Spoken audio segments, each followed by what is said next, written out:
ब्रह्मदेव, मैं ये सोच रही थी कि कश्यप और अदिति के तेजस्वी पुत्र सूर्यदेव इतने निष्ठुर और कठोर कैसे हो गए। सूर्यदेव ने देवी संज्ञा की भावनाओं को समझने का प्रयत्न क्यों नहीं किया? सूर्यदेव ने उन्हें रोका क्यों नहीं जब वे सूर्यलोक छोड़कर जा रही थी?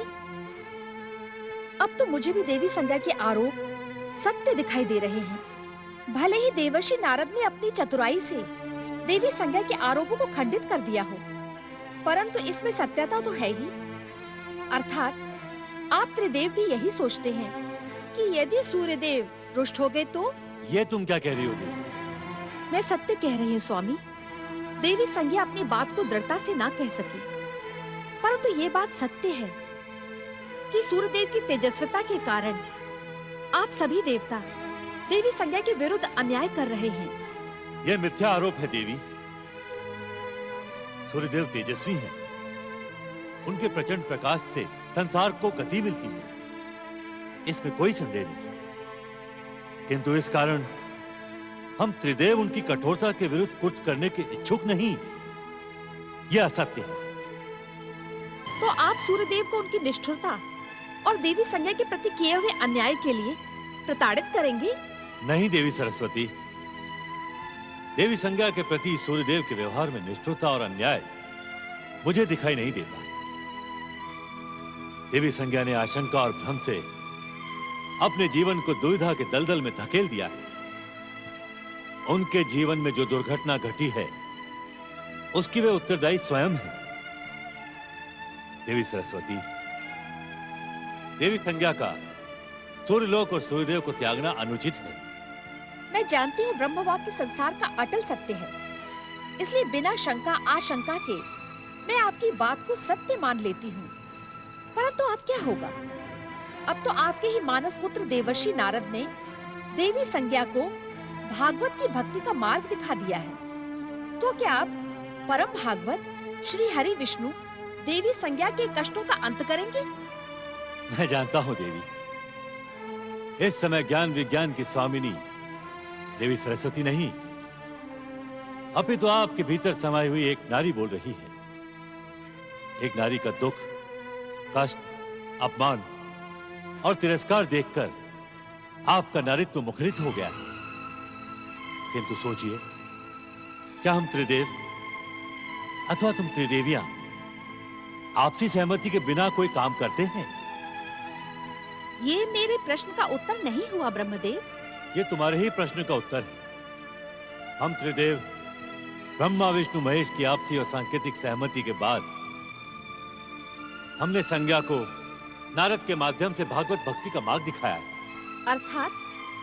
अर्थात देवी संज्ञा को दुख और कष्टों से मुक्ति मिलेगी, यातना और अपमान के स्थान पर सम्मान मिलेगा। यदि वे सच्चे हृदय से स्वयं को भागवत भक्ति में समर्पित कर देंगी तो ऐसा ही होगा।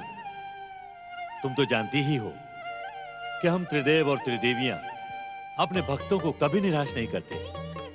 जो भक्त माया, मोह, लोभ, पाप, अभिमान और अहंकार को त्याग कर भगवान को पुकारता है, भगवान उसे सब कुछ देकर भी यही सोचते हैं कि मैंने तो इसे कुछ दिया ही नहीं।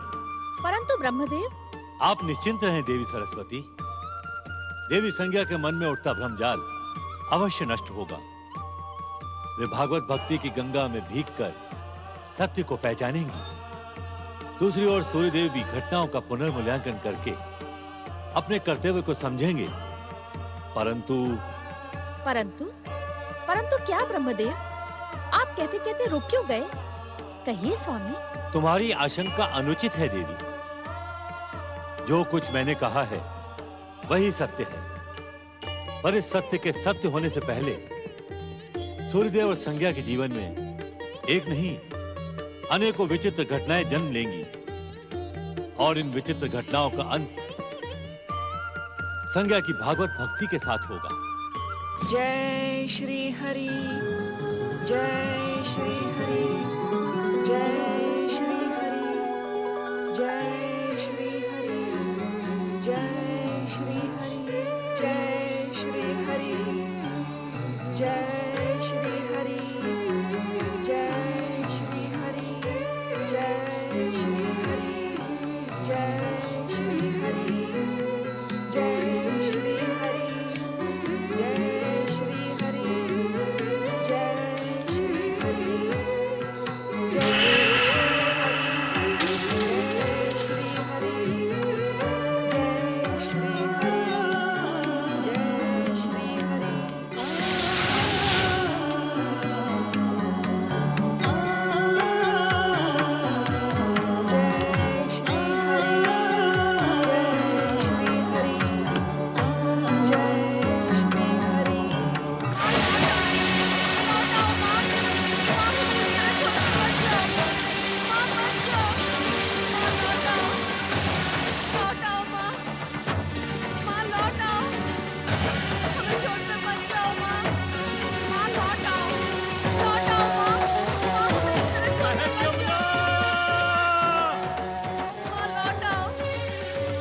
पिताश्री। पिताश्री,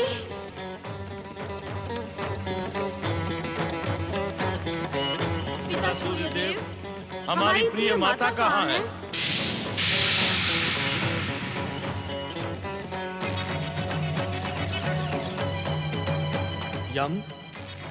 यमी, आप तो संपूर्ण विश्व का भ्रमण करते रहते हैं पिताश्री। कृपया बताएं, हमारी माता कहाँ है? पिताश्री, हम अपनी माता के दर्शन के लिए व्याकुल हैं। बताएं हमारी माता कहाँ है? यमदेव, यमुना, हम तुमसे असत्य नहीं कहेंगे। हमें ज्ञात है कि तुम्हारी माता कहाँ है। तो हमें भी बताइए पिताश्री। हम दोनों आपके और माता के परस्पर विरोध से उद्विग्न हैं। हम आपके और माता के पुनर्मिलन के इच्छुक हैं पिताश्री। यमी, यमदेव, तुम्हारी माता संज्ञा एक दृढ़ प्रतिज्ञ और स्वाभिमानिनी है। वे तुम्हारे मनाने से मानने वाली नहीं है और हम स्वयं तुम्हें इसकी स्वीकृति नहीं देंगे कि तुम अपनी माता को सूर्य लोक लौट आने के लिए मनाओ। तो क्या इस विवाद का कभी अंत ना होगा पिताश्री? जब तक संज्ञा स्वयं लौटकर नहीं आती तब तक मैं कुछ नहीं कर सकता, क्योंकि वे स्वयं सूर्य लोक का त्याग करके गई थी। तुम दोनों का कल्याण हो।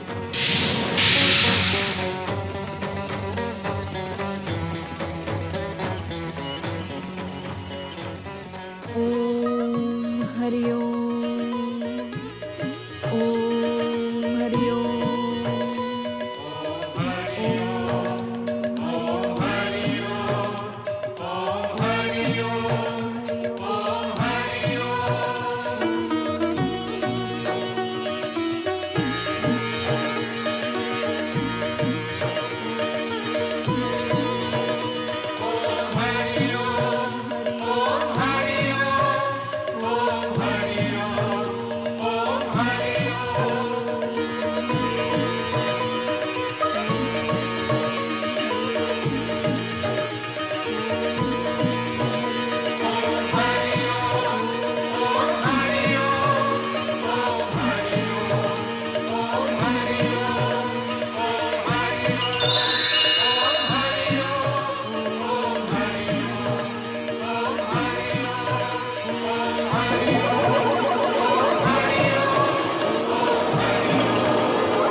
जगत के पालन करता भगवान श्री हरि विष्णु, आपकी जय हो प्रभु। आपके पावन दर्शन पाकर न केवल मेरा जीवन धन्य हुआ है, अपितु मेरी प्रतीक्षा का भी अंत हुआ है। मैं जानती हूँ प्रभु, आपकी उपस्थिति कष्टों का अंत करके जीव को उसके योग्य सम्मान दिलाने वाली है। हे परमेश्वर, आप मेरी दुविधा और कष्टों का अंत करें। देवी, आपकी दुविधा और आपके कष्टों का कारण आपका मन है। हम तो आपके मन के भ्रमजाल को तोड़ने के लिए प्रकट हुए हैं। देवी, ये सत्य है कि हम आपको यहाँ वरदान देने के लिए प्रकट हुए हैं, किंतु उसके पहले आपको हमारे एक प्रश्न का उत्तर देना होगा। हर प्रश्न के उत्तर तो आप स्वयं हैं जगदीश्वर। देवी संज्ञा, हम आपके मन की बात जानते हैं, किंतु स्थिति को देखते हुए हम आपके मुख से अपने प्रश्नों का उत्तर सुनना चाहते हैं। देवी संज्ञा, आप अपने पति सूर्यदेव से पुनर्मिलन की इच्छुक हैं अथवा नहीं?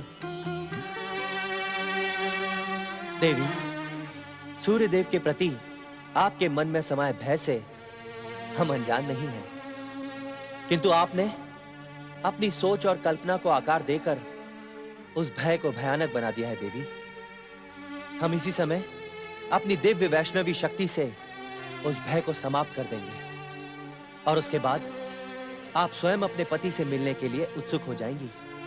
जगदीश्वर, यदि आप अन्यथा न ले तो मैं भी एक जिज्ञासा।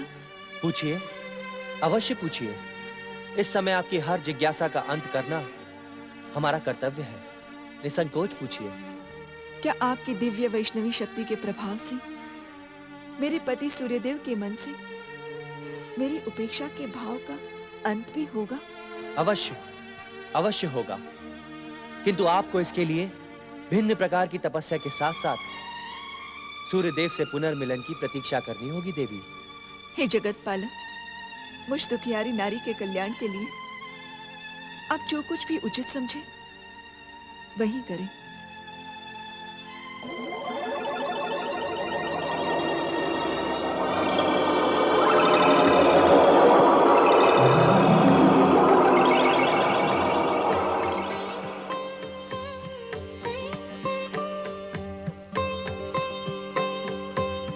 ओम हरिओम, ओम नमो नारायण।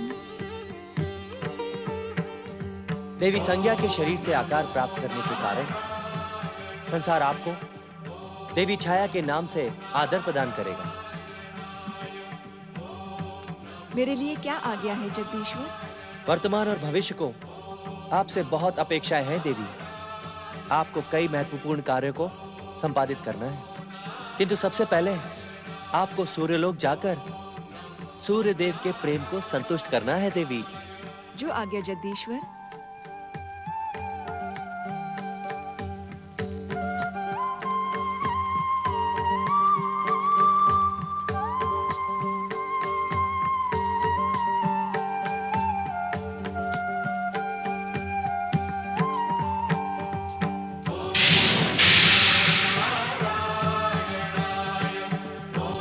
भगवान श्री हरि विष्णु, ये कैसा विचित्र रूप प्रदान कर दिया आपने मुझे।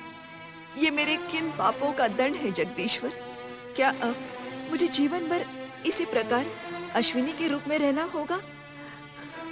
क्या मेरे नारायण व्रत का यही फल मिलना था मुझे? देवी, अपने ही भ्रमजाल में उलझकर आपने पाप नहीं अभिमान किया था, किंतु आप विचलित ना हो। आपका ये अश्विनी स्वरूप आपके और सूर्यदेव के पुनर्मिलन के लिए हमारी लीला मात्र है। किंतु कब तक प्रभु? तब तक जब तक आपकी प्रतिरूप छाया सूर्यलोक से लौट कर नहीं आती। उनके लौटने के पश्चात ही आपको अपना पूर्व रूप पुनः मिलेगा। देवी, सूर्यदेव भी आपको सहर्ष स्वीकार करेंगे। उनके मन में आपके प्रति सम्मान की भावना जागेगी और आपका हृदय भी उनके प्रति पूर्ण समर्पित होगा देवी। जो आज्ञा प्रभु। मैं आपकी इस लीला को अपनी भक्ति का वरदान समझकर स्वीकार करती हूँ। इसमें अपना तन मन समर्पित करती हूँ। देवी संज्ञा, जब तक सूर्यदेव स्वयं यहाँ ना आ जाए तब तक आप निरंतर ओम सूर्याय नमः इस मंत्र का जाप करते रहना। ओम सूर्याय नमः, ओम सूर्याय नमः। आपका कल्याण हो देवी। ओम सूर्याय नमः। सुंदर, अति सुंदर वातावरण। शीतल, अति शीतल, अति सुंदर वातावरण। तपस्या पूर्ण करके लौट आई संज्ञा। स्वामी, आप मुझे छाया कह के पुकारे स्वामी। वास्तव में मैं संज्ञा की छाया हूँ। किंतु श्याम वर्ण के अतिरिक्त हमें तो तनिक भी अंतर दिखाई नहीं पड़ता। संज्ञा हो अथवा छाया, क्या अंतर है? अंतर है स्वामी। अब मेरे हृदय में जगदीश्वर भगवान विष्णु की कृपा से आपके प्रति प्रेम, समर्पण और भक्ति के अतिरिक्त और कुछ भी नहीं है। बीती स्मृति और कड़वाहट को भुलाने के लिए आप मुझे नए नाम से पुकारे। छाया, छाया, छाया।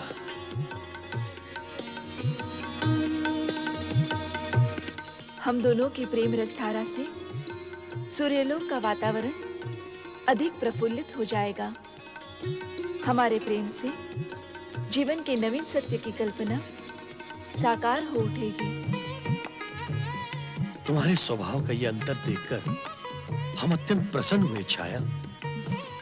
स्वामी,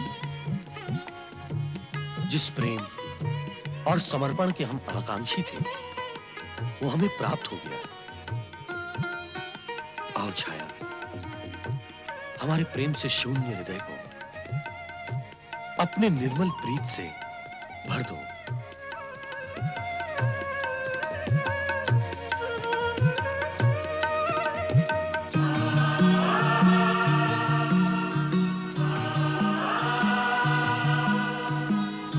स्वामी, छाया,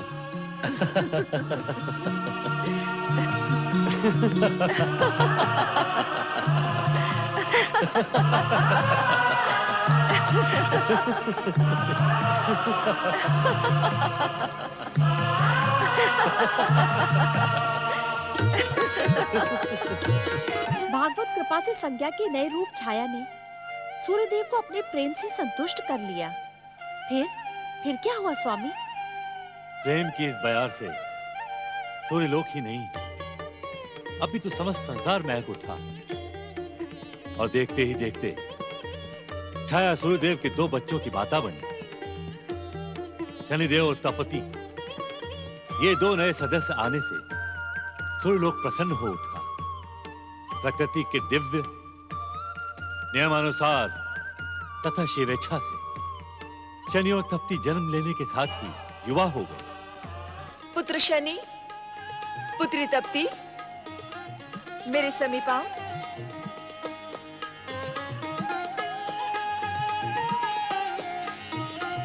प्रणाम माते।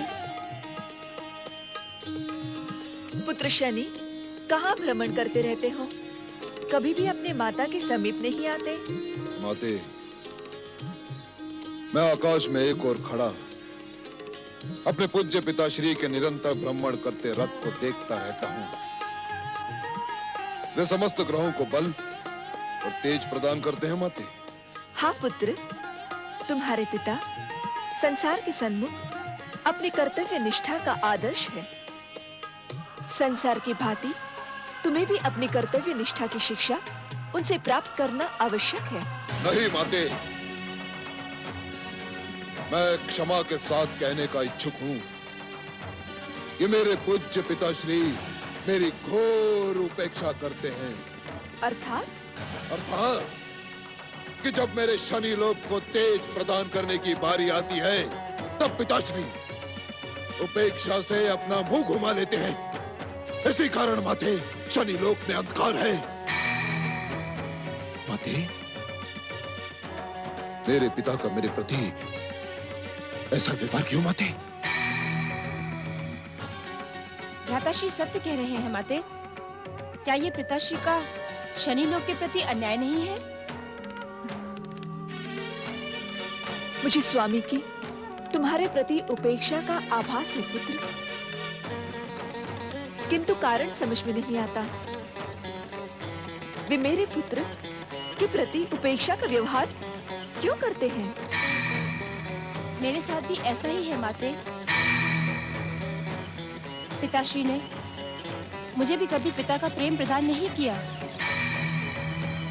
मेरे भी समझ में नहीं आता कि गृहपति के स्थान पर प्रतिष्ठित रहते हुए भी पिताश्री सबके प्रति समान व्यवहार क्यों नहीं करते? कदाचित वे मेरी शक्ति से भयभीत रहते हैं। शनि! इसका कारण तुम्हारा स्वभाव है। तुम अपने तेजस्वी पिता को भयभीत बताने का दुस्साहस करते हो। किसी के प्रति तुम्हारे मन में पूज्य भाव नहीं है।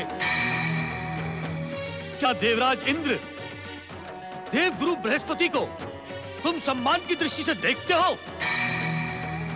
अपने समान ग्रहों के साथ भी तुम्हारा व्यवहार मैत्रीपूर्ण नहीं है। तुम अपने आप को हर एक से श्रेष्ठ, पराक्रमी और शक्तिशाली समझते हो। पिताश्री, सत्य को सुनकर उत्तेजित ना हो शनि। तुम जन्म से ही अहंकारी और साथ साथ उद्दंड भी हो। मेरे बार बार समझाने पर भी तुम विनम्र होने को प्रस्तुत नहीं। ऐसी स्थिति में तुम हमसे प्रेम पूर्ण व्यवहार की आशा कर भी कैसे सकते हो? किसी से कुछ प्राप्त करने के लिए झुकना पड़ता है। झुकना मेरा स्वभाव नहीं है पिताश्री। तो ऐसे उद्दंडों को शक्ति और तेज प्रदान करना मेरा कर्तव्य नहीं है।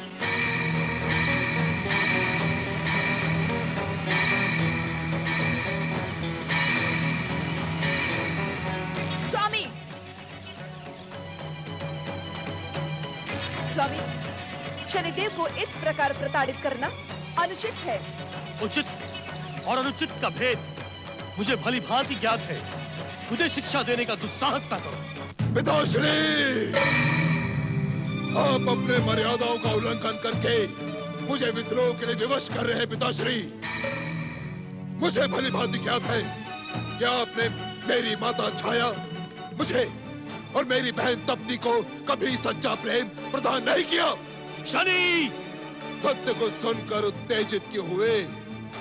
क्या ये सत्य नहीं कि जब जब मेरी माता छाया ने आपके प्रति प्रेम और समर्पण की भावना प्रस्तुत की, तब तब आपने यम यमी की माता संज्ञा का स्मरण किया?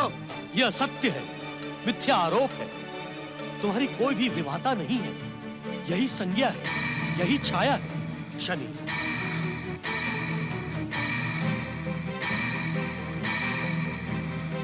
इस भ्रम को हृदय से निकाल दो शनि। यह भ्रम तुम्हारे पतन का कारण बन सकता है। आप सत्य को छिपा रहे हैं पिताश्री।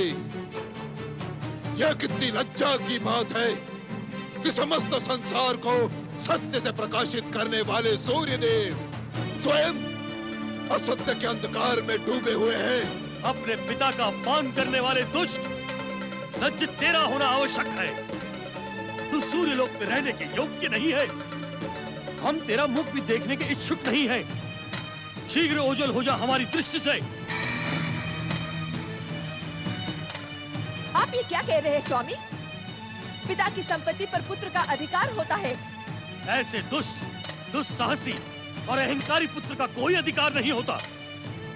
आप मेरे पुत्र के प्रति अन्याय कर रहे हैं। ऐसे दुष्ट अन्याय की भाषा ही समझते हैं। इनसे याचना करने की आवश्यकता नहीं है माते। अब मैं भी अपमान सहन कर सूर्यलोक में एक पल भी नहीं रहूंगा।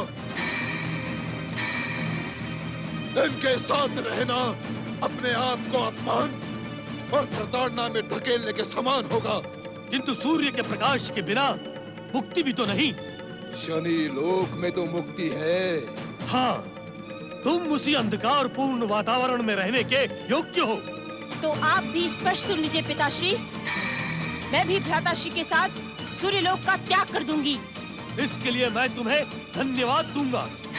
तुम्हारे हृदय की क्रूरता भी शनि के समान ही है।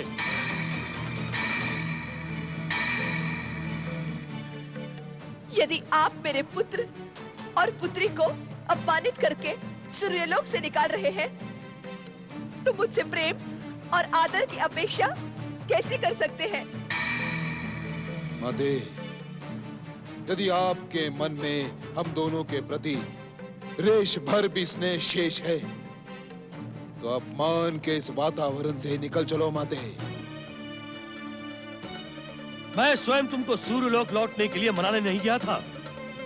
तुम भी इन दुष्टों के साथ जाना चाहती हो तो स्वेच्छा से जा सकती हो। अप्रसन्न होकर हमारे साथ रहना और भी अधिक कष्ट देगा।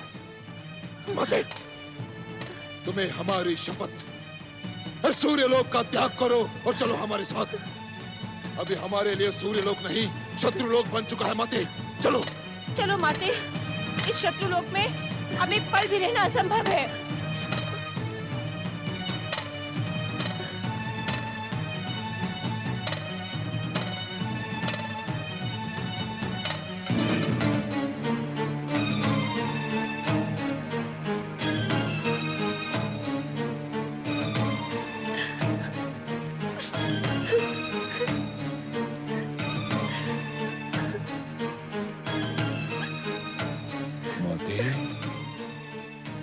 आनंद के परम पावन अवसर पर अश्रु मत बहाओ। परतंत्रता के बंधन को काटकर स्वतंत्र वातावरण में श्वास ले रहे हैं। आज तो हम शत्रु के बंधन से मुक्त हुए हैं माते। शनि, तुम्हारे पिता तुम्हारे शत्रु नहीं है। उन्होंने तुम्हें जीवन दिया है, जीवन जीने की स्वतंत्रता प्रदान की है। उन्हें अपमानित ना कर पुत्र।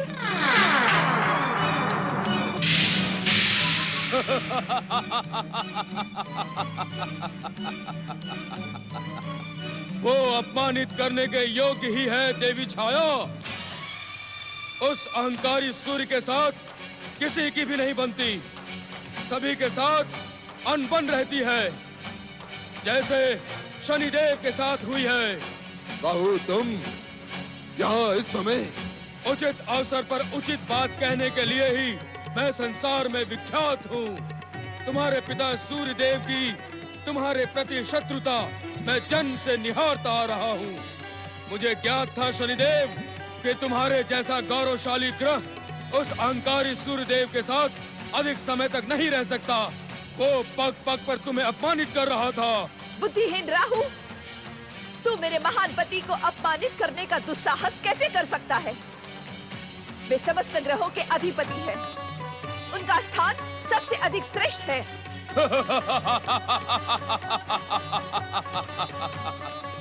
तुम्हारे उस श्रेष्ठ पति को ग्रस कर मैं उसके तेज को खंडित कर देता हूँ। श्रेष्ठ वो है या मैं? सत्य कहे शनिदेव, क्या तुम भी अपनी माता का समर्थन करते हो? कदापि नहीं राहु। मुझे भली भांति ज्ञात है कि मेरे पिता के कुटिलता पूर्ण संकेत के कारण ही समुद्र मंथन में निकले अमृत को पीते समय विष्णु ने अपने चक्र सुदर्शन से तुम्हारे मस्तक को काट डाला था। अपने पिता के कुटिल कुकृत्यों पर मुझे तुमसे सहानुभूति है राहु। तो आज से हम इस स्वतंत्र वायु को साक्षी मानकर ये प्रतिज्ञा करते हैं कि हम मित्र हुए, सदा एक दूसरे की सहायता करेंगे और दुष्ट देवताओं के हर प्रयास को विफल कर देंगे। मुझे तुम्हारी मित्रता स्वीकार है राहु। सूर्य के तेज को ग्रास कर खंडित करने वाला मेरा मित्र बने, ये मेरे लिए गौरव की बात है। अपने अहंकारी पिता सूर्य देव से विद्रोह करने पर मेरी बधाई स्वीकार करें मित्र शनिदेव। आपकी जय हो।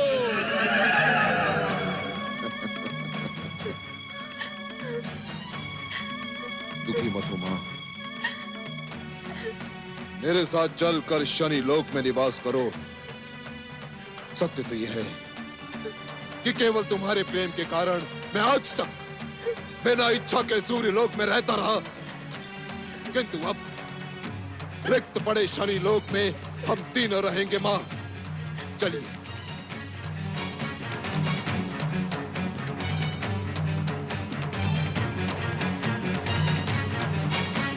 स्वामी, स्थितियां तो एक बार फिर पहले जैसी ही हो गई। हाँ देवी, इतिहास एक बार नहीं बार बार अपने आप को दोहराता है और इतिहास ने एक बार फिर अपने आप को दोहराकर छाया के सामने वही स्थितियां खड़ी कर दी हैं जो कभी देवी संज्ञा के सामने आई थी। परंतु देवी संज्ञा की कठोर भागवत भक्ति का ये परिणाम, ये तो एक नारी के साथ अन्याय है स्वामी। वर्तमान के घटनाक्रमों को देखते हुए तुम्हारा नारीमन इसे अन्याय अवश्य कह सकता है, परंतु जब तुम प्रारंभ से अंत तक इस कथा को सुनोगी तो तुम्हें लेश मात्र भी इसमें अन्याय का आभास नहीं होगा।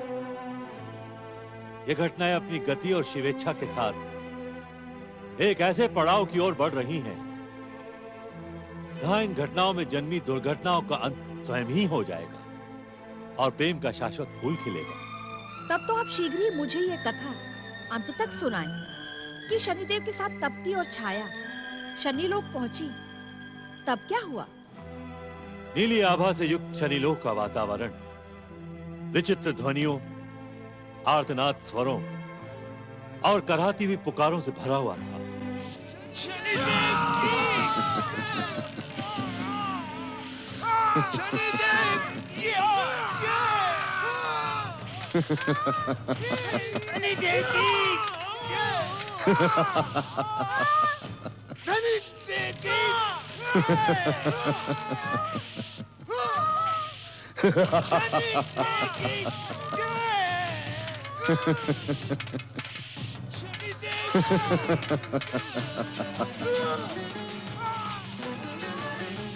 आश्चर्य है, पीड़ित कष्टदायक स्वर के साथ साथ ये जय जयकार भी सुनाई दे रही है।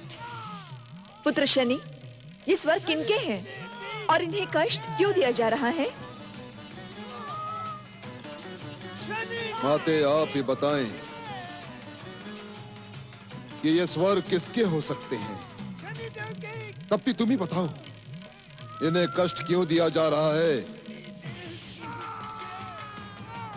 यदि हम बता पाते तो ये प्रश्न करते ही क्यों? हाँ माते, पीड़ा के ऐसे करुण स्वर हमने आज से पूर्व नहीं सुने। आप ही बताएं भ्राताश्री। पीड़ा से उभरे ये समस्त स्वर उन दुष्ट आत्माओं के हैं जो मेरे द्वारा रचित विश्व में अपनी दुष्कर्मों का फल भुगत रहे हैं। हम कुछ समझे नहीं भ्राताश्री। तप्ती, मेरे द्वारा रचित इस शनि संसार के व्यवस्था के अनुसार हर जीव को जीवन में कुछ समय शनिदेव की इच्छा से बिताना ही पड़ेगा। हर जीव अर्थात? हर जीव का अर्थ अत्यधिक भयानक है माते। इससे साधारण मानव, जीव, जंतु, देवता, दैत्य अथवा त्रिदेव भी मुक्त नहीं है। किंतु इन्हें कब तक ऐसा नारकीय जीवन जीना पड़ेगा? जब तक जीव अपने कर्म फल भोग कर मुक्त नहीं हो जाते, तब तक दैया और साढ़े साथी उन्हें पीड़ित करते रहेंगे।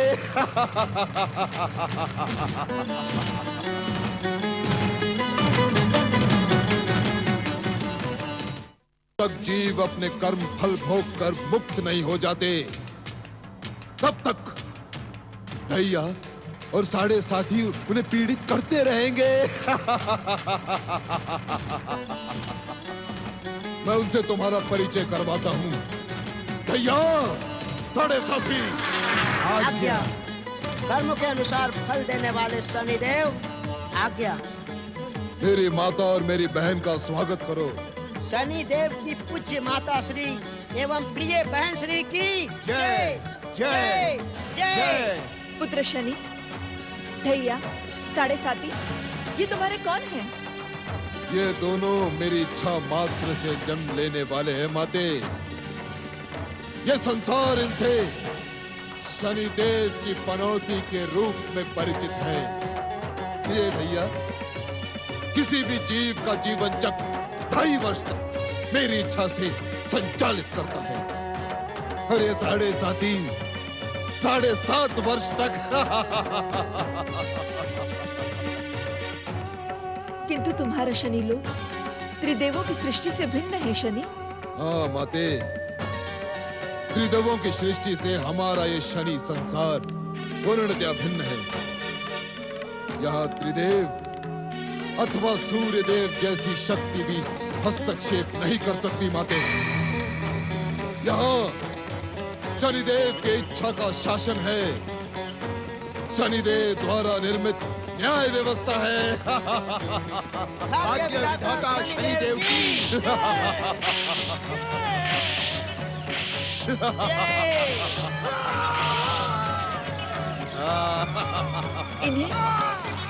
इन्हें अकारण पीड़ित क्यों किया जा रहा है पुत्र?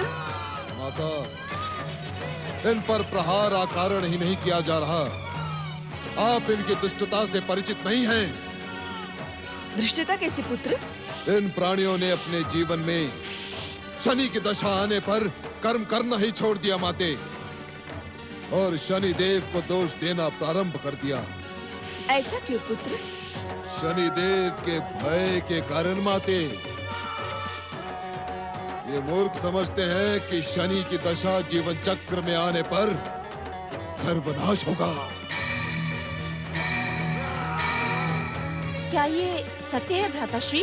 असत्य, घोर असत्य। कर्म की पूजा करने वालों पर शनिदेव कदापि रुष्ट नहीं होते, अपितु शनिदेव उन्हें सफलता के शिखर पर पहुंचा देते हैं। किंतु ये मूर्ख शनिदेव की महानता से परिचित होने के इच्छुक ही नहीं है।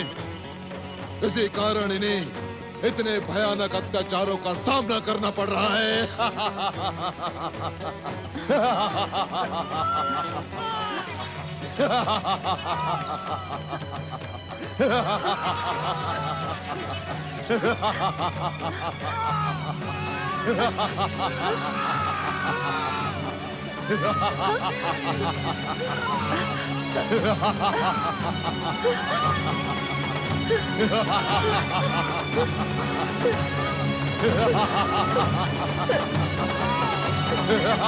नहीं! इस वातावरण में मैं नहीं रह पाऊंगी। शनि, मैं यहाँ नहीं रह पाऊंगी, नहीं रह पाऊंगी। हमें छोड़कर ना जाओ माते। नहीं तपती, नहीं। इसके अतिरिक्त हमें किसी का आश्रय नहीं है माते। जगत के मूलाधार जगदीश्वर विष्णु का तो आश्रय है। माते, मुझे छोड़कर मत जाओ माते, लौट आओ। असंभव पुत्र, असंभव। माते, माते, माते, माते, मुझे छोड़ के ना जाओ माते, माते, माते, मुझे छोड़ के ना जाओ माते, मुझे छोड़ के ना जाओ माते, ना जाओ माते, माते, मुझे छोड़ के ना जाओ माते, माते, मुझे छोड़ के ना जाओ माते, माते।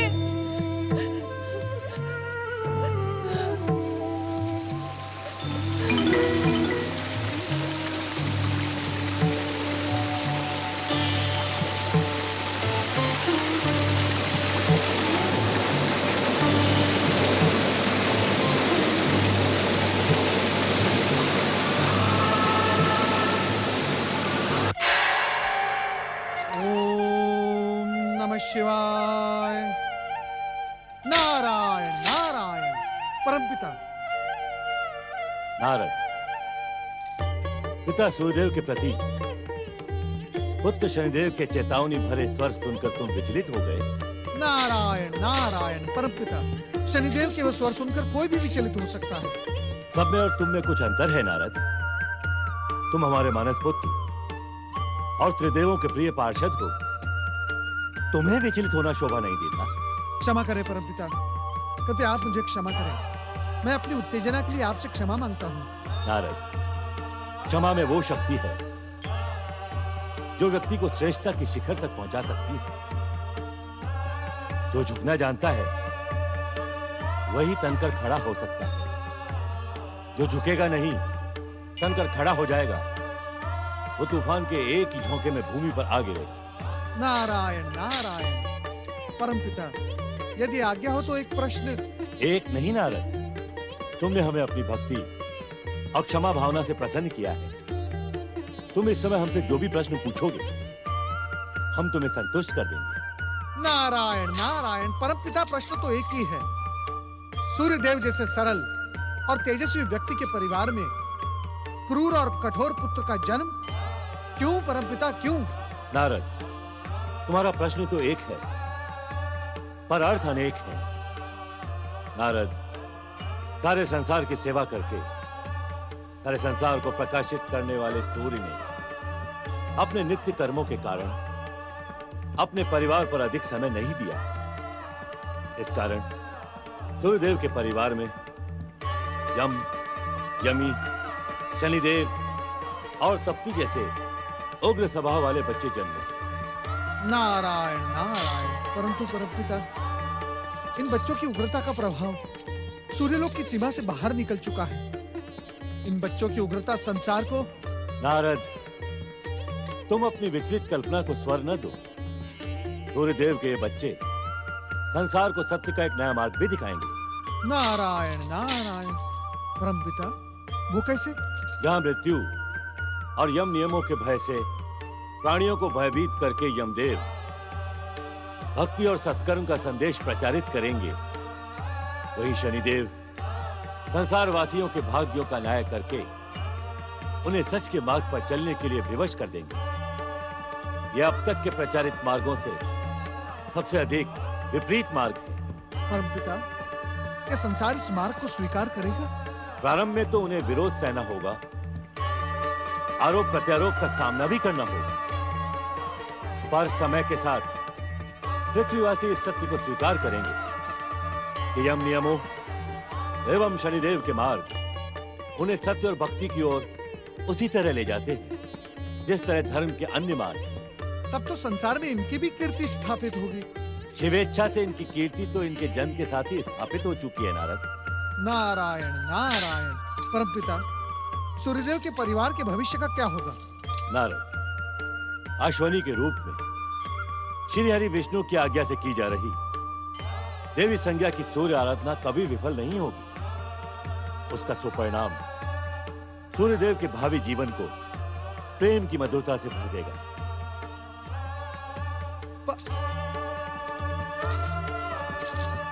ओम नमः शिवाय। ओम आदित्याय नमः। ओम आदित्याय नमः। ओम आदित्याय नमः। ओम आदित्याय नमः। ओम आदित्याय नमः। ओम हरि ओम आदित्याय नमः। ओम आदित्याय नमः। ओम आदित्याय नमः। ओम आदित्याय नमः। ओम आदित्याय।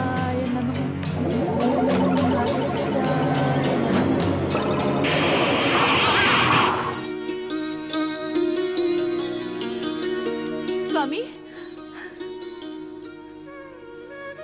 ओम पतिदेवाय नमः।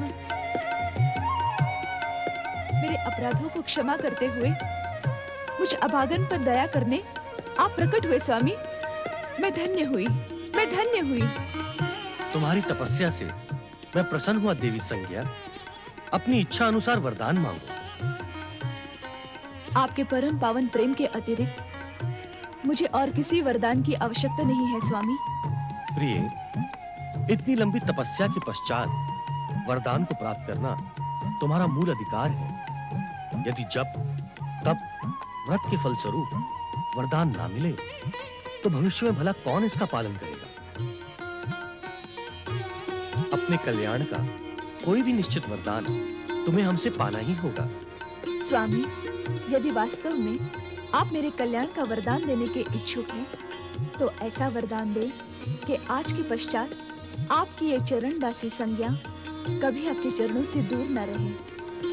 आज के पश्चात तुम सदा मेरे हृदय की स्वामिनी बनके रहोगी प्रिय। और इस प्रकार अपने तेजस्वी पिता सूर्यदेव के विरुद्ध शनिदेव की शत्रुता स्थायी हो गई। इस स्थायी शत्रुता का एक और कारण शनिदेव की तामसी वृत्तियां भी हैं। अभिमान, अहंकार, रोष, क्रोध आदि के साथ राहु जैसे कुटिल मित्रों ने शत्रुता को शनिदेव के जीवन का एक अंग बना डाला।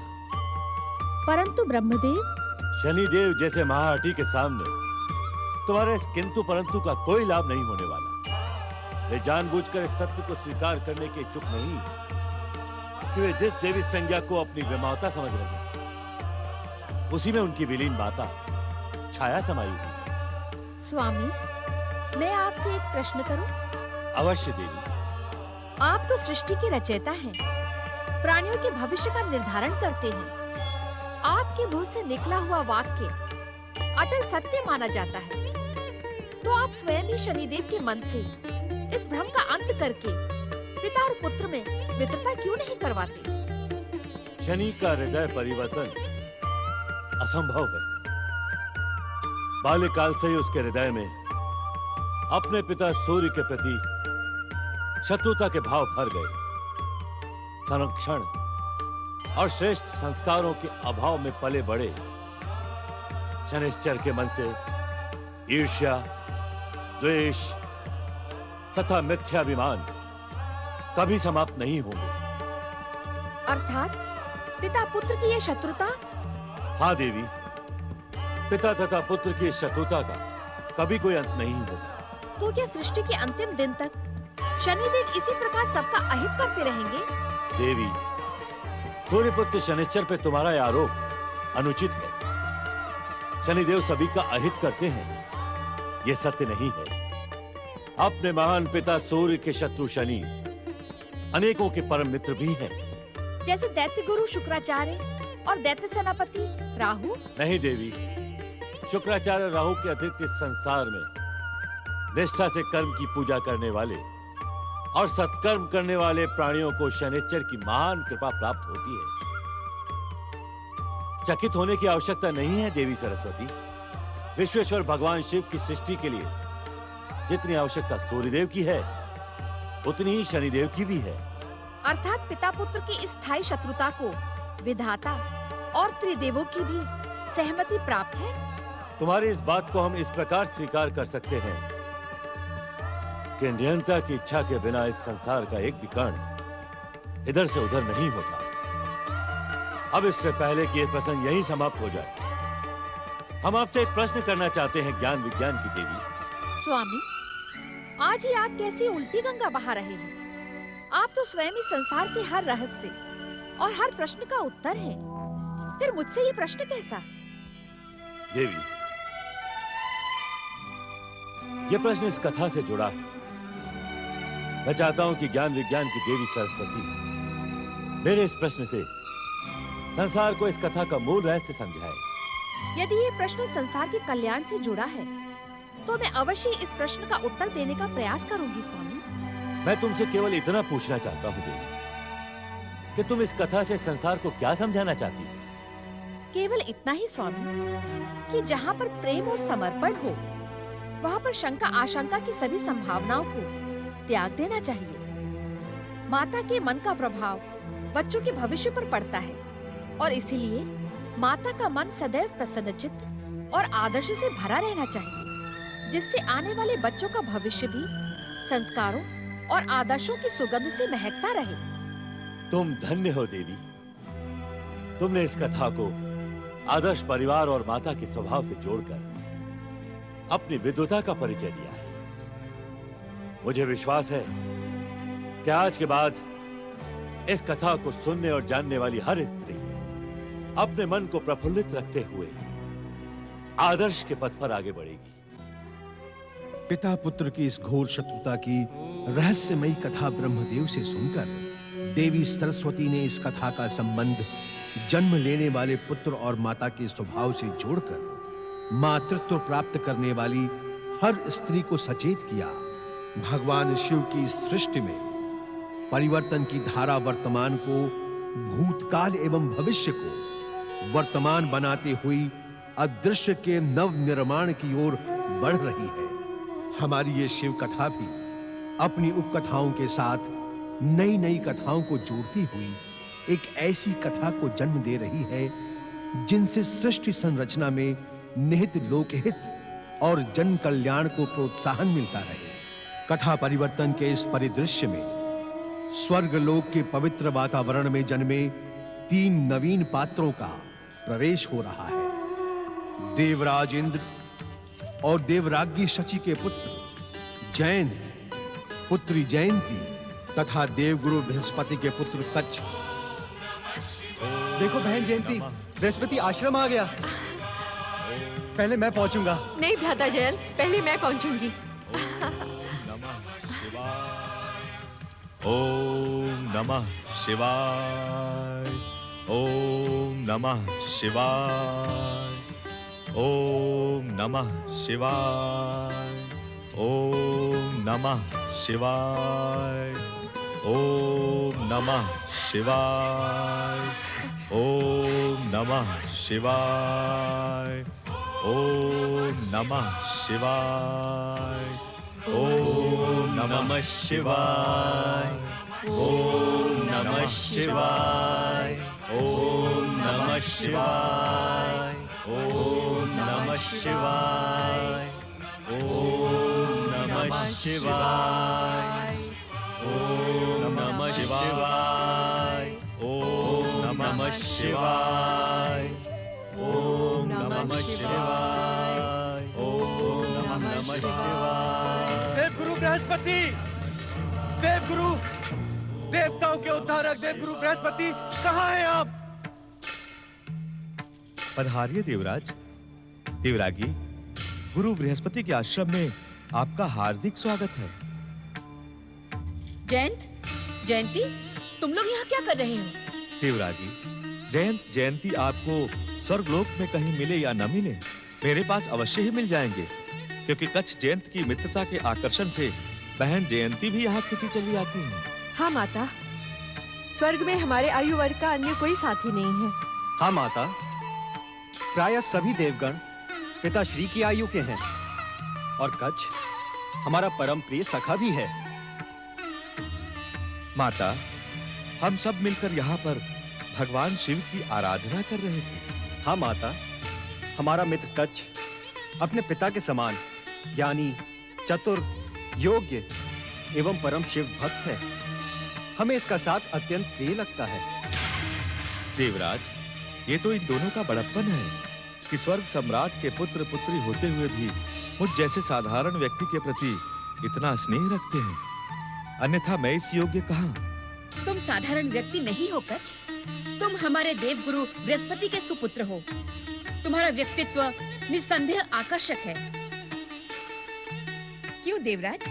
हाँ देवी शची, तुम संभवतः सत्य कह रही हो, किंतु जयंत, जिस प्रकार कच्छ अपने पिता गुरु बृहस्पति के पदचिन्हों पर चलकर अपनी महानता प्रस्तुत कर रहा है, उसी प्रकार तुम्हें भी अपने पिता की भांति स्वर्गाधिपति बनने की योग्यता का प्रयास करना आवश्यक है। ये आप क्या कह रहे हैं देवराज? मैं सत्य कह रहा हूं देवी शची। संसार में हर व्यक्ति एक सा भाग्य लेकर जन्म नहीं लेता। जयंत स्वर्गाधिपति इंद्र का पुत्र है। स्वर्ग पर नित नए संकटों के बादल मंडराते रहते हैं। जयंत को अपनी शक्ति का विस्तार कर उसे स्वर्ग को अजय बनाने का प्रयास करना उचित है। तभी वो अपने महान पिता की महान संतान कहलाने योग्य होगा। क्षमा करें देवराज, आप हमारे पिता के समान हैं, किंतु सत्य कहने में संकोच कैसा? आपकी बात अहंकार से प्रेरित लगती है।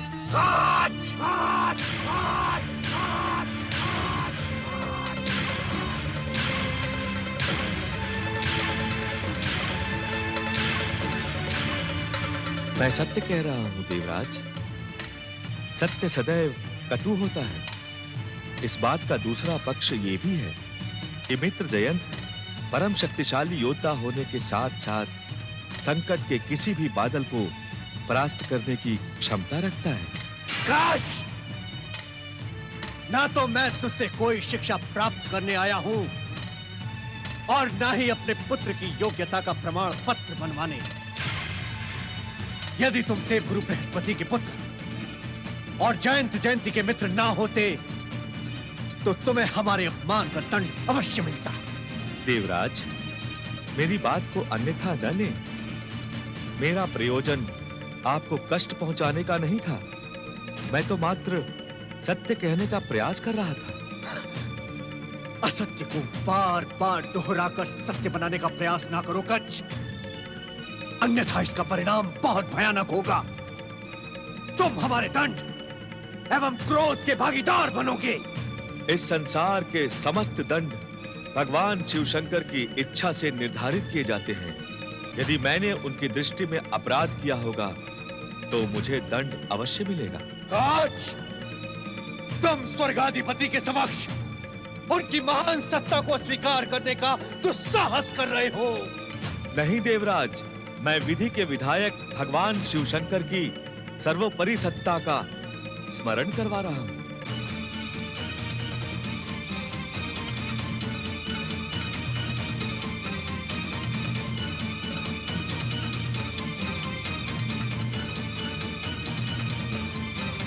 जयंत, तुम तो कहते थे कि तुम्हारा मित्र चतुर, योग्य एवं ज्ञानी है, किंतु इसे तो अपने बड़ों से बात करने का संस्कार भी नहीं मिला। तुम दोनों ने अधिक समय इसके साथ व्यतीत किया तो तुम भी इसी के समान अयोग्य बन जाओगे। देवराज, आपके इस कथन पर मैं अपने पिता गुरु बृहस्पति की शपथ लेकर कहता हूं कि समय आने पर हम तीनों स्वर्गलोक की स्थायी सुरक्षा के लिए अविस्मरणीय प्रयास करेंगे, जिसके लिए भले ही हमें अपने जीवन की आहुति तक देनी पड़ जाए। हाँ। देवराज, आप भी बच्चों की बातों में आकर व्यर्थ ही क्रोधित हो गए। कच्छ, तुम्हारे पिता देवगुरु बृहस्पति कहाँ हैं? देवरागी, देवर्षि नारद ने स्वयं आकर पिताश्री को ये संदेश दिया था कि भगवान शिव शंकर उनका स्मरण कर रहे हैं, इसीलिए पिताश्री उसी समय कैलाश चले गए।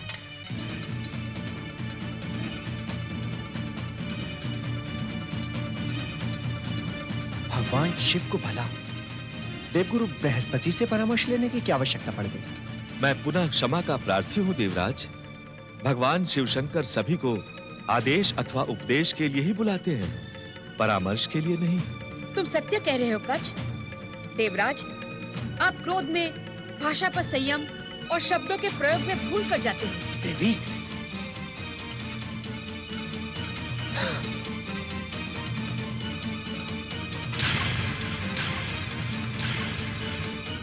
कच्छ, क्या तुम अनुमान लगा सकते हो कि भगवान शिव ने देवगुरु बृहस्पति को किस उद्देश्य से बुलाया होगा? बहुत स्पष्ट तो नहीं बता सकता देवरागी, किंतु मेरा अनुमान है कि भोलेनाथ देव दानवों के बीच युद्ध की संभावनाओं का स्थायी समाधान करने के इच्छुक हैं। ये तो महान कार्य होगा पुत्र। चलो। ओम नमः शिवाय।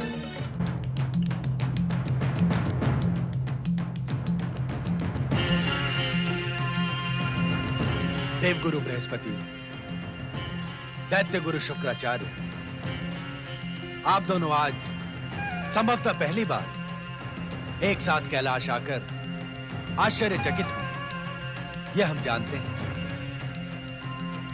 परंतु इस शुभ अवसर का लाभ उठाने के लिए आप दोनों का एक साथ कैलाश आना परम आवश्यक है।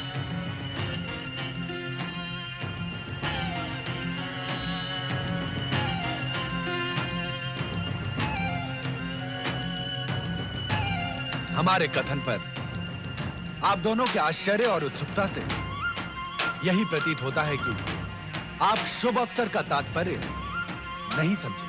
आपका अनुमान सत्य है भोलेनाथ। मैं दैत्य गुरु की बुद्धि प्रखरता के विषय में तो नहीं कह सकता, परंतु मैं ये नहीं समझ पाया कि शुभ अवसर कब तथा कैसे आया। शिव शंकर, जहां तक मेरा अनुमान है, संभवतः देवदानों के मध्य इस समय जो अस्थायी शांति है, आप उसी को शुभ अवसर की संज्ञा दे रहे हैं। अनुमान लगाने में आप कभी भी भूल नहीं करते दैत्य गुरु शुक्राचार्य। ये आप ही की कृपा का परिणाम है भोलेनाथ।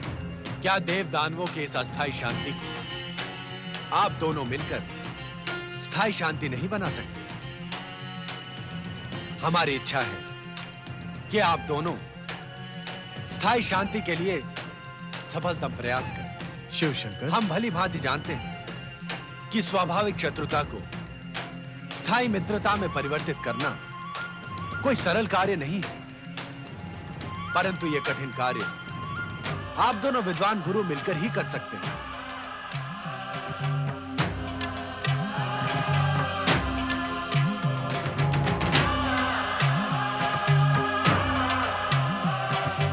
हमारी इच्छा पर अपनी सहमति प्रकट न करके आप दोनों यही सिद्ध कर रहे हैं कि शत्रुत्व भाव मात्र देव दानवों के मध्य ही नहीं, आप दोनों के मध्य भी है। क्या इसे अशोभनीय आचरण की संज्ञा नहीं दी जाएगी? क्या विश्व बंधुत्व के किसी भी प्रयास का सहज स्वागत होना आवश्यक नहीं? कहें गुरु बृहस्पति। आपकी इच्छा पर असहमति का तो प्रश्न ही नहीं भोलेनाथ। ये समस्त सृष्टि आपकी इच्छा पर ही निर्भर है। विश्व बंधुत्व की भावना में ही लोक कल्याण का प्रेम पुष्प खिल सकता है। किंतु क्या देवगुरु बृहस्पति? भोलेनाथ, प्रश्न केवल मेरी सहमति भर का नहीं है। अपनी बात स्पष्ट करे देवगुरु। भोलेनाथ, आप देवराज इंद्र के स्वभाव से अपरिचित तो नहीं है। स्वार्थ एवं आशंकाओं से उनका मन सदा उद्विग्न रहता है। हर एक पर संदेह करना उनकी योग्यता है। दैत्यों की आसुरी और उन्मादी प्रवृत्तियां भी आपसे छिपी नहीं है भोलेनाथ। अहंकार उनका आभूषण है। वो अपनी स्वार्थ सिद्धि के लिए ही हमें अपना गुरु मानते हैं। मित्रता एवं शांति के लिए उनकी सहमति कठिन ही नहीं असंभव प्रतीत होती है। किंतु आपके आदेश का पालन मैं पूर्ण रूप से करूंगा। मैं भी आपको विश्वास दिलाता हूं भोलेनाथ कि दैत्य गुरु के समान मैं देवताओं को प्रेम तथा मित्रता का पाठ पढ़ाने का पूर्ण प्रयास करूंगा। आप दोनों की योग्यता पर हमें पूर्ण विश्वास है। साथ ही हम आप दोनों के प्रयत्नों पर शुभ परिणाम की आशा भी रखते हैं। आपकी इच्छा मात्र से ही असंभव भी संभव हो जाता है भोलेनाथ। देवगुरु बृहस्पति, दैत्य गुरु शुक्राचार्य, मित्रता की घोषणा के लिए आप दोनों हमारे समक्ष हृदय से लगकर मिले। यह हमारी हार्दिक इच्छा है। जैसी आपकी आज्ञा। ओम नमः शिवाय। जय शंकर। जय भोलेनाथ। आप दोनों गुरुओं द्वारा अंकुरित मित्रता का बीज दो भिन्न भिन्न संस्कृतियों को एक करने वाले वृक्ष का रूप धारण कर सकती है। आपकी मित्रता देव दानवों के मध्य स्थायी शांति का कारण बने। भगवान शिव शंकर की, कैलाशपति भोलेनाथ की। नारायण नारायण नारायण, लक्ष्मी नारायण नारायण नारायण। प्रणाम गुरुदेव। आयुष्मान भव। गुरुदेव, स्वयं मैं आपको भगवान भोलेनाथ का संदेश देकर कैलाश नहीं पहुंच सका, इसलिए मैं आपका क्षमा प्रार्थी हूँ। पूर्व निर्धारित कार्यक्रमों में क्षमा का स्थान नहीं होता नारद। नारायण नारायण। हमें ज्ञात है नारद कि तुम्हारी इच्छा होते हुए भी तुम कैलाश नहीं पहुंचे, क्योंकि वहां हमारी भेंट दैत्य गुरु शुक्राचार्य से होने वाली थी। इस बात से तो स्वयं मैं आश्चर्यचकित हूँ गुरुदेव कि भगवान भोलेनाथ ने इस चर्चा के मध्य मुझे उपस्थित रहने की अनुमति क्यों नहीं दी? क्योंकि तुम हास्य परिहास्य में सत्य कह देने वाले अपने स्वभाव को तो छोड़ नहीं सकते। संभवतः शिव शंकर इस वार्ता का स्वरूप परिवर्तित कराने के इच्छुक ही न हो। नारायण नारायण। गुरुदेव, सत्य को साहस के साथ कहने की शिक्षा आप ही ने मुझे दी है। अवश्य नारद, सत्य कहने में संकोच करना उचित नहीं, किंतु ऐसे प्रयासों में सत्य को प्रायः आवरण में लपेटकर प्रस्तुत किया जाता है, जिसमें तुम्हारी योग्यता अधिक प्रभावित नहीं होती। नारायण नारायण। गुरुदेव, आपने ऐसे अवसरों पर अपने शिष्य की अभिनय क्षमता को परखा नहीं है। अब तो ऐसे अवसरों का प्रारंभ हुआ है नारद। शीघ्र ही तुम्हारी इस योग्यता का भी दर्शन करूंगा मैं। अर्थात अपनी उस योग्यता का परिचय देना प्रारंभ न करो नारद। हमें ज्ञात है कि तुम कैलाश एवं स्वर्ग के आकाश मार्ग पर खड़े उस भेंट का परिणाम ज्ञात करने के लिए व्याकुल हो। हाँ देवगुरु, आपका ये शिष्य उस भेंट का परिणाम ज्ञात करने के लिए अति उत्सुक है। भोलेनाथ की भी यही इच्छा है कि इस भेंट का परिणाम शुभ हो, किंतु क्या देवगुरु? मुझे इसकी सफलता पर संदेह है। शिव शिव शिव शिव शिव शिव शिव शिव शिव इच्छा के उपरांत भी संदेह है गुरुदेव? गुरुदेव, इस संसार में जो कुछ भी घटता है भगवान भोलेनाथ की इच्छा से ही घटता है। इस संधि वार्ता को शिव इच्छा ना कहकर भोलेनाथ का एक शुभ प्रयास कहो। तुम्हें तो भली भांति ज्ञात है नारद कि प्रयास सदा सफल नहीं होते।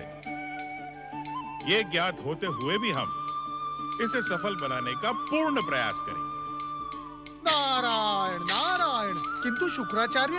इस समय तो मुझे भी उन पर पूर्ण विश्वास है कि वो भी इस संधि को सफल बनाने का ही प्रयास करेंगे। क्या ये संभव है गुरुदेव कि दैत्यों के पुनरुत्थान के साथ स्वयं के अस्तित्व को जोड़ने वाले दैत्य गुरु शुक्राचार्य दैत्यों को देवताओं के साथ संधि करने के लिए कहें? नारायण नारायण। वो तो सदैव देवताओं की पराजय का ही स्वप्न देखते हैं। आज तक तो ऐसा ही था नारद, किंतु आज प्रथम बार मैंने दैत्य गुरु शुक्राचार्य के नेत्रों में उग्रता के स्थान पर शांति की कामना देखी है। एक शिव भक्त होने के नाते वो सदा शिव शंकर के दिखाए मार्ग पर चलना ही उचित समझे। भगवान भोलेनाथ का दिखाया मार्ग ही अन्याय, हिंसा और प्रतिशोध के वर्तमान वातावरण में धर्म संस्थापना एवं विश्व मैत्री का प्रयास सफल कर सकता है। इसमें कोई संदेह नहीं है नारद। गुरुदेव, मैं तो हृदय से प्रार्थना करता हूँ कि आप दोनों के इस प्रयत्न से भगवान भोलेनाथ का शांति प्रयास सफल हो। तुम्हारे ही जैसे सबके हृदय हो जाए नारद, तो ये संसार कितना सुखी और सुंदर हो जाएगा। विश्वास रखें गुरुदेव, भगवान भोलेनाथ की इच्छा से वो दिन आएगा, अवश्य आएगा। तुम्हारी बात शीघ्र ही सत्य हो नारद।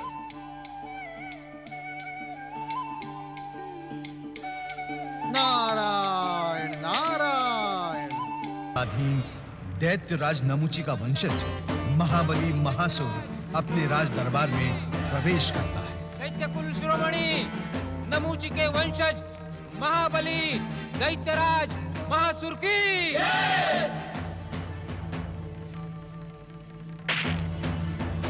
ठहरो, दूर हट जाओ।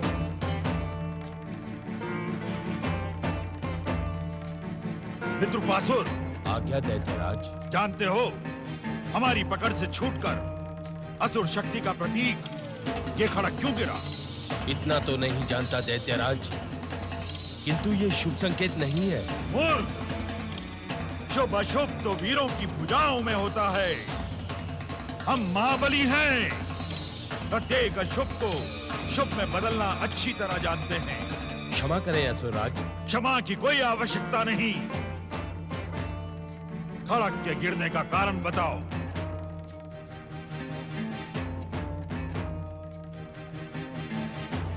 क्या पाताल की इस महासभा में कोई असुर खड़क के गिरने का कारण बता सकता है?